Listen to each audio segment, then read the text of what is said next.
I can't say I will vote for him, and I cannot say I will not vote for him. If I am not going to vote for the sitting president to come back again in 2019, what will be my reasons? And my reasons will be, and why should I vote for a government that has not done well in areas that has affected me? He doesn't deserve to be president of Nigeria. Why? Because when he was elected, he promised us free breakfast for children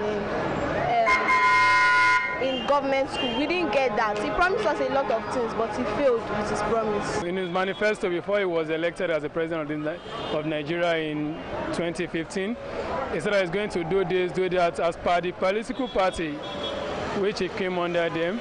But fortunately, the first term of his tenure, he couldn't achieve anything. Maybe it's the people behind him, or his cabinet, or his member of the house, they couldn't help him, or he's not capable of it particularly. We don't know. But probably the second time, we don't know, since the first time doesn't have an edge. Second time, we don't know what could happen in the second. Maybe the country might be worse than this first time. I don't want him to go again because he's old. Who then should be the right person to pilot the affairs of Nigeria in 2019? A young and responsible person, not only a young but responsible, and someone that can take care of Nigeria. I'm happy that young, vibrant Nigerians are now coming out to say, I want to vie for presidency. That's good. That's a good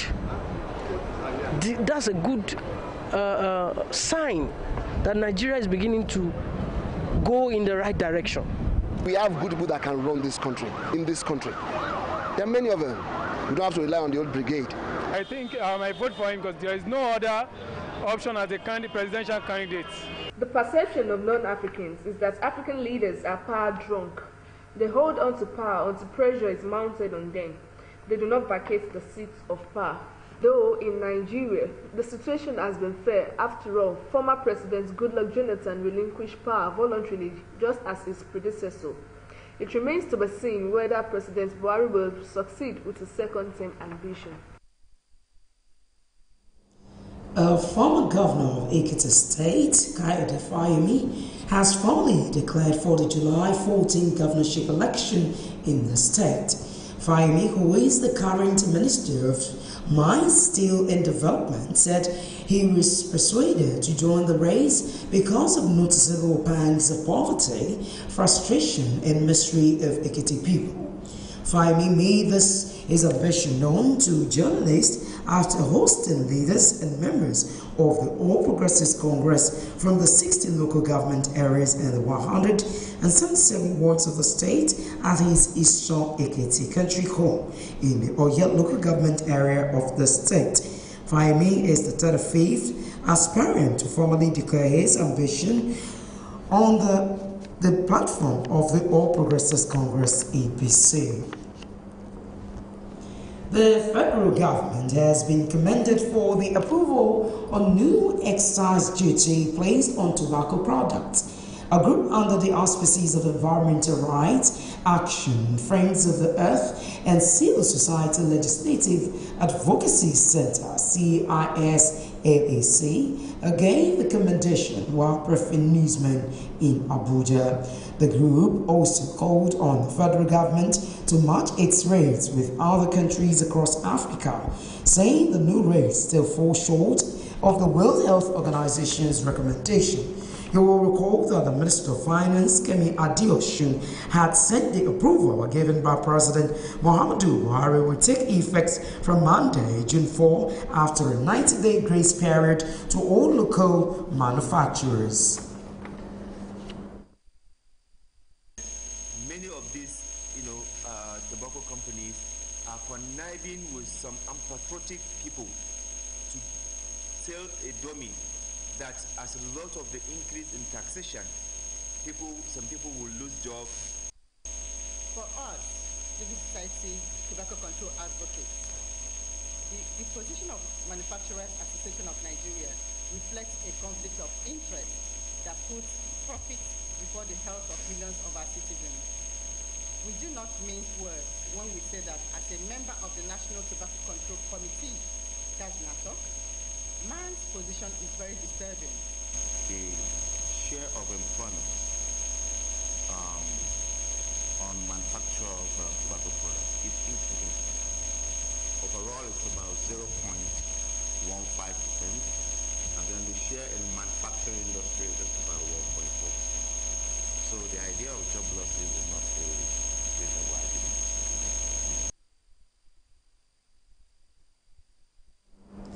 The United Nations International Children Education Fund, UNICEF, has stressed the need for birth control in the country.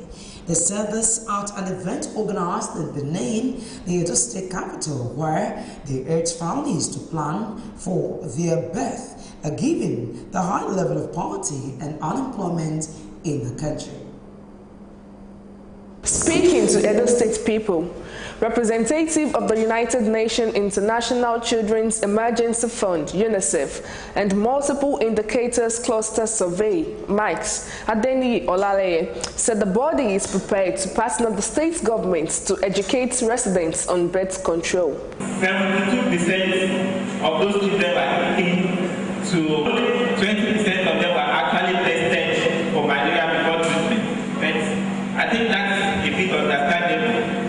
In Nigeria, if any child has fever, even before any test, what they do is to recommend treatment. I'm not a medical doctor, but I know that that's being discouraged.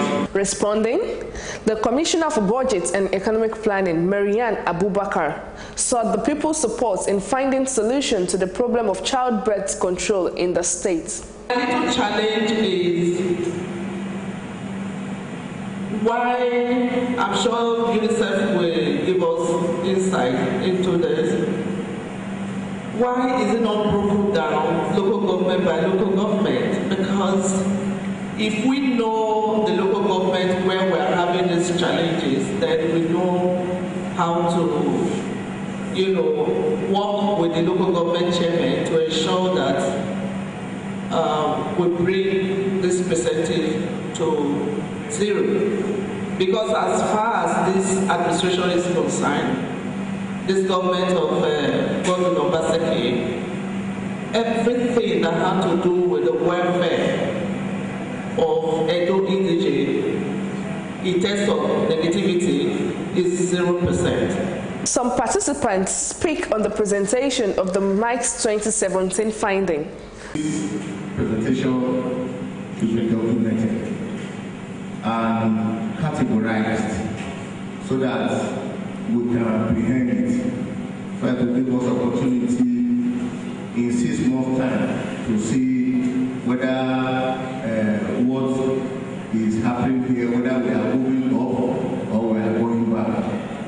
I also think that when we do that, the objective of each although you call it multiple, we want it to be classified so that it becomes either 1 or 2 surveys joined together or single surveys. Public awareness on negative effects of childbirth control, labor, and female genital mutilation, cutting must be embraced by all for a better society.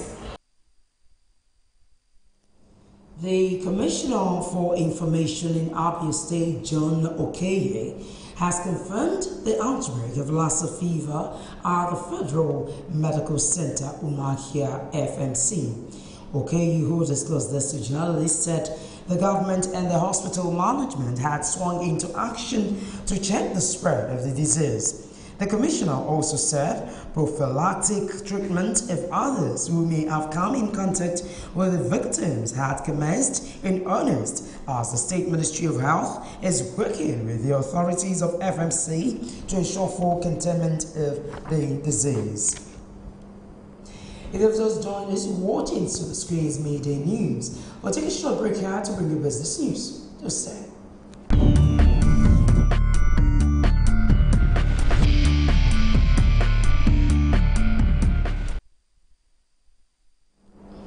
Many thanks for staying with us. Now in business world, the federal government has identified smuggling of rice, mainly from Thailand and India, as the biggest challenge facing rice production in the country.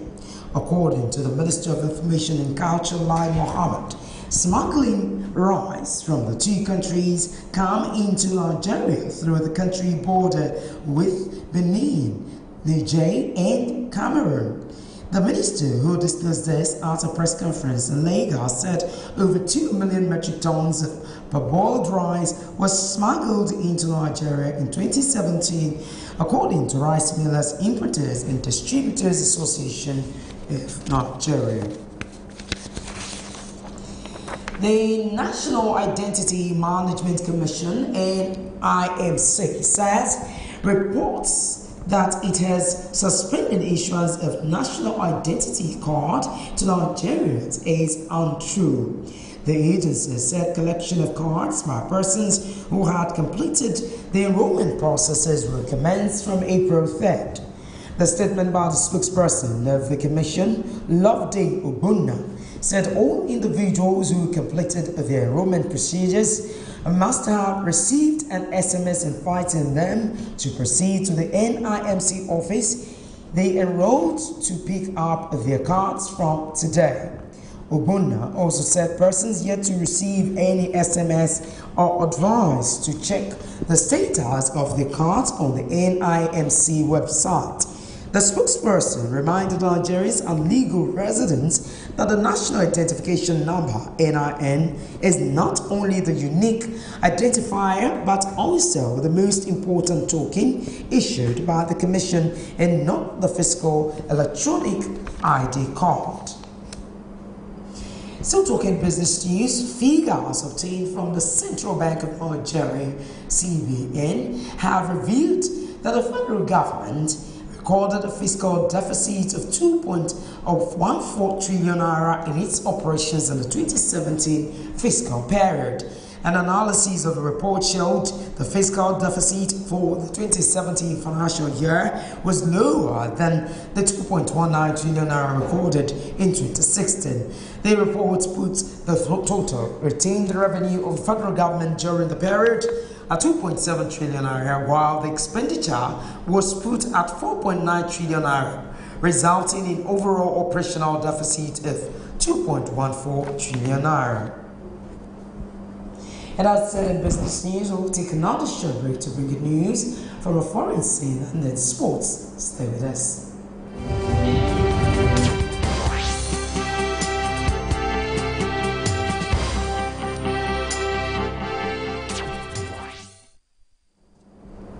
And now in international news, a Saudi-led coalition airstrike has killed at least 14 children in Yemen. The missiles hit a housing compound in the rebel-held city of Hodeidah. Eyewitnesses and medics say 7 children died in the attack. This is apart from the adults injured in the attack. In sports news, chairman of River State Table Tennis Association, Ikenna Okafor, has harped on the need to nurture young talents in sports. He was emphatic on efforts of the state and federal government in developing young talents that will represent the nation at international stage. Speaking with journalists in Port Harcourt, River State chairman of the Association of Table Tennis Players, Ikenna Okafor, stressed the need for improvements of sports, particularly tennis, in the state. Ikenna said the association is ready to train children and interested minds in the game of table tennis, ensuring their progression in the sport, adding that such children will be encouraged to take academics seriously. You have to know how to play tennis. You don't just wake up in the morning and go to the court. You have to teach the players the rudiment of tennis, position, in all the sports. And our own challenge is not just to win laurels for River State, it's to win laurels for Nigeria. According to Ikenna, the association intends to bring table tennis to the limelight by creating more awareness and getting more coaches to train players in the 3 senatorial districts of the state.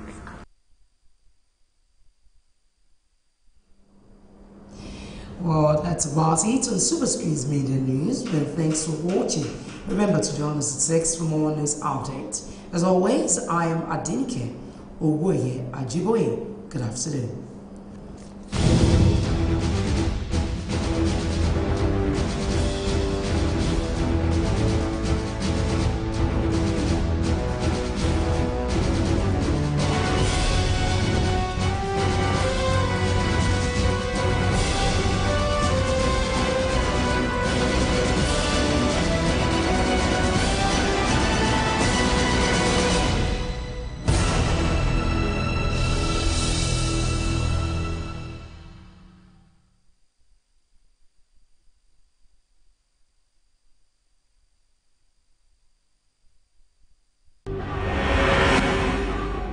before they come, they're supposed to, give us some information, notice, at least maybe a week or so.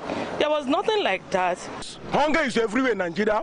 People are dying every day, but Nigerian government are keeping quiet. Herdsmen are killing people. Why? It's not what we expected because of these old men that are leading us, and you people know, you are aware that these people are not the right people to lead us.